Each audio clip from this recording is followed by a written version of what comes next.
It's the 90th minute at the Bernabeu, and Pep Guardiola is doing something he almost never does. He's watching, not directing, not gesturing at his backline, not sending some tiny positional correction across the touchline like he's done 1,000 times before. He's just watching. Manchester City are 5 minutes from a Champions League final. They are leading 5-3 on aggregate, and for one long moment the game looks finished. Then, Rodrigo gets to a ball ahead of Ederson. 90 seconds later, he gets to another one, but let's take a step back for a moment. Guardiola's entire career is built on a single conviction that football, if you study it hard enough, can be reduced to decisions. He didn't just want City to be good. He wanted them to be inevitable, to make winning look less like sport and more like arithmetic. And for most of a decade, it worked. Domestically, almost nothing could touch him. Titles piled up in a way that started to feel less like achievement and more like proof of concept. But there's a difference between control and inevitability, and the Champions League kept finding it. This particular night in Madrid wasn't just a defeat. It was the moment that difference stopped being theoretical. Real Madrid under Carlo Ancelotti had spent that entire European campaign refusing to accept when a game was over. They'd done it against Paris Saint-Germain, coming back from a 2-goal deficit late in the tie. They'd done it against Chelsea too, across 2 legs that nobody watching thought Madrid would survive. There was a pattern sitting right in front of City before a ball was even kicked at the Bernabeu, and somehow they still walked in believing that they were safe. For most of the night in the Bernabeu, that belief looked justified. City had the ball, had the patterns, had the calm. In the 73rd minute, Riyad Mahrez scored, and the aggregate score was 5-3. City had 17 minutes left to defend a 2-goal cushion against a Madrid side that hadn't managed a single shot on target. This is where it gets interesting, because City didn't collapse into a defensive shell to see the game out. They kept pushing, kept looking for their second goal of the night that would kill the game completely. And in doing so, they left exactly the kind of space that a team like Real Madrid, with players like Vinicius and Benzema, is built to punish. Camavinga sent a cross to Benzema on the left, who only just managed to stop the ball from going out for a corner, while simultaneously putting a cross into the box. Rodrigo just got the space in the 6-yard box and poked the ball into the net beyond Ederson.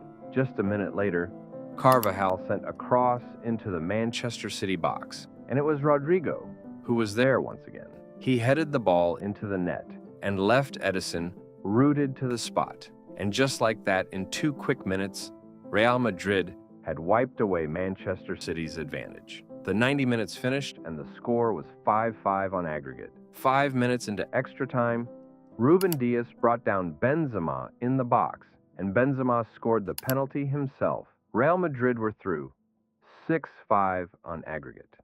City's players sat on the turf. Some of them didn't get up for a while. Afterward, Guardiola told reporters that City had been close, that in the end, they simply hadn't found a way to hold on. City had built one of the most dominant domestic sides English football had ever seen. And still, year after year, the Champions League kept finding a version of them that couldn't finish the job the way the league table said they should. Guardiola had not lifted the trophy since he left Barcelona a decade earlier, despite managing 2 of the wealthiest, most carefully assembled squads in the sport's history in between.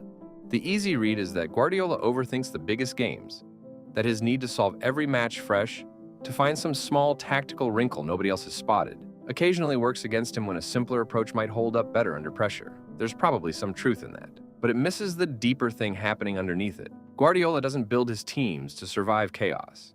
He builds them to prevent it. Every rotation, every rehearsed pattern of play, every hour spent walking players through where the ball should go next, all of it exists to shrink the amount of the game left to chance. And most nights that works beautifully.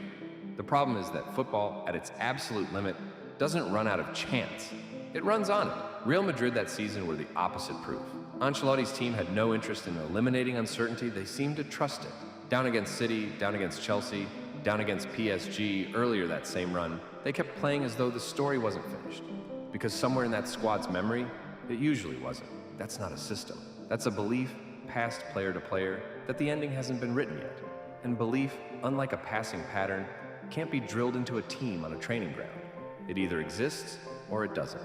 That's the part that should sit uncomfortably with anyone who admires Guardiola's genius, because it isn't really about tactics at all. His whole method is an argument that football can be made smaller and more knowable, that if you prepare enough, account for enough variables, the outcome stops being a mystery and starts being a conclusion you've already reached in training. Across the vast majority of a season, he's right, which is exactly why the other kind of night stands out so sharply against everything around it. That's the real discomfort behind that night in Madrid. Managers lose all the time, and losing to Real Madrid on its own would have meant little. What stayed with people was what actually beat it, a team that simply refused to stop believing the game was still alive, long after logic said it should have been over. Guardiola would go on to win the Champions League the following year, with Erling Haaland leading the line, and City finally getting the run of form Europe had denied them for so long. But that night in the Bernabeu never really left the conversation around him, because it said something true that no trophy afterward could fully erase. Control gets you further than almost anything else in football. It just doesn't get you all the way. Somewhere past the edge of the plan, there's still a game being played by people who haven't read it. And every so often, they're the ones who decide how the story ends. Have a good one. Peace.